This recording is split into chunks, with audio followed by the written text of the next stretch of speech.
Alright, so Mike dropped another statement with a completely different story. This man cannot stop making this worse. This is absolutely insane. Story number 1 was Solomon reviewed a rough draft, and the real final version is clean. Story number 2 was, okay, fine, it was the final version, but just clerical errors. Story number 3, which just dropped, is, actually, I have multiple files and got confused, and also my advisor magically sent me a better version this morning, and also I made a corrected version in 2025. I cannot make this up. The excuses keep getting more elaborate and more ridiculous. It's like watching someone try to explain why they're late to work, and each excuse contradicts the last one. First it was traffic, then it was my car broke down, then it was actually I got abducted by aliens, but they were really apologetic about it. Let's go through Mike's new claims one by one because they're all magnificent in their stupidity. Claim number 1. I sent Milo multiple files because I legitimately didn't know which one was the right file after 12 years. Okay, so let me get this straight. You didn't know which version of your PhD thesis was the official one? The thing you submitted to get your doctorate? The credential you've been flexing for over a decade? You just had multiple random files and no idea which was real? You're essentially admitting you're so disorganized and careless that you don't even know which dissertation you actually submitted. And you expect us to believe that someone who claims to have an IQ above 160 can't figure out which file was the official university archive version? The one that's hosted on the university website? That one? You couldn't figure out that was the real one? But wait, it gets better. Claim number 2. Milo found one file that he suspected was closer to the final version due to formatting and tracked corrections. So you gave Milo a bunch of random files, told him you didn't know which was which, and then let him guess which one to use in a public video defending you. You didn't think maybe you should verify which file was correct before making an entire video about it? That's insane. And poor Wolfman. Mike threw him to the wolves with bad information, and now Wolfman has to sit there looking like a rube because Mike couldn't be bothered to check which file was the official one. Claim number 3, and this is my favorite, a few days later, I dove into the files and realized the version Milo posted was actually an even older version than the one Solomon critiqued. So, you made an entire response video, released the document, had Wolfman defend you, and then you checked and realized you were completely wrong. How does that make this better? You're admitting you responded without doing basic due diligence and made everything worse. This is like if a lawyer showed up to court with the wrong case file, presented evidence for a completely different trial, lost the case, and then said, well, in my defense, I was really disorganized and didn't check beforehand. That's not a defense, that's malpractice. Claim number 4, and this one is absolutely golden. Just this morning, my doctoral advisor sent me the latest version of my committee-reviewed dissertation from 2013 that he was able to find in his email. I'm sorry, what? Your advisor just happened to have a better version of your thesis that he found in his email this morning, right when you desperately need it. How convenient. What incredible timing. This is the academic equivalent of saying, my girlfriend goes to another school. You wouldn't know her. Claim number 5. At no point did I retroactively edit the dissertation and try to claim it as an older copy. Okay, but Mike, you just admitted you created a 2025 corrected document. You edited it. You fixed the errors. You made a new version. That's what editing means.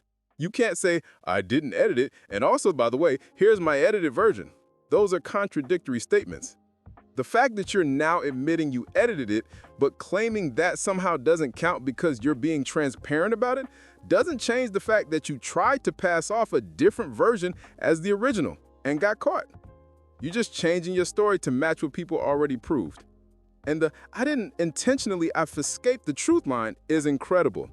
Mike, you had your marketing team create a document with their email as the owner, you stitched together 2 different PDFs, you dated it March 2013 when the official version was August 2013, and you released it claiming this was the real final version.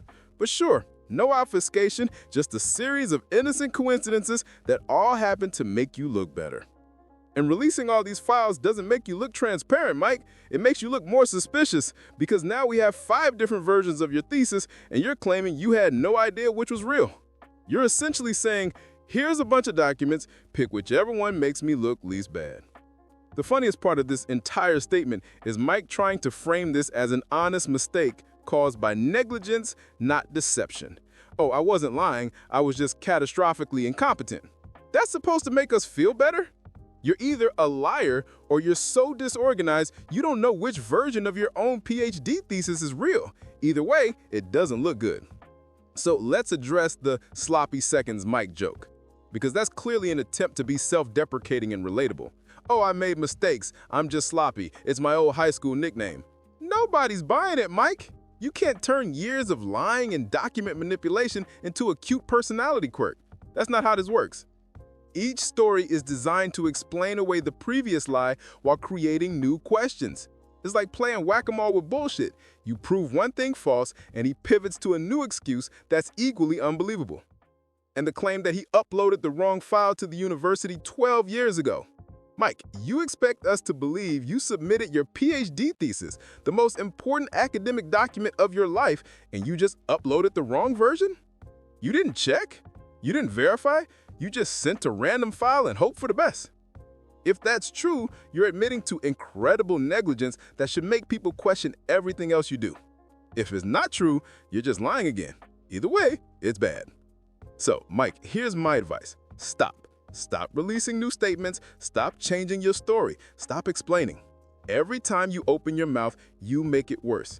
Just accept that you fucked up, your PhD was bad, you handled the criticism terribly, and move on. The hole is deep enough. Stop digging. But you won't, because you can't help yourself. You probably release another statement next week with story number 4. Maybe aliens edited his thesis. Maybe it was a deepfake. Maybe he has an evil twin who submitted the bad version. I genuinely cannot wait to see what excuse comes next. Mike's not a victim here. He's not being unfairly targeted. He built his entire brand on credentials and expertise. When someone checked those credentials and found them lacking, he lied about it repeatedly. That's not a mistake, that's a pattern. And the saddest part is, this didn't have to happen. Mike is clearly knowledgeable about training. He's helped a lot of people. He didn't need to lie about his thesis. He could have owned it and been fine. But his ego is so fragile that admitting any flaw is impossible for him. So where does this leave us? Mike's credibility is permanently damaged. His PhD is a joke. His defenders got burned. Wolfman got thrown to the wolves. Greg has unlimited content. And I just made another video about this drama because you people cannot stop clicking on it. Am I milking this? Absolutely. Is it shameless? Completely. Do I care? Not even a little bit.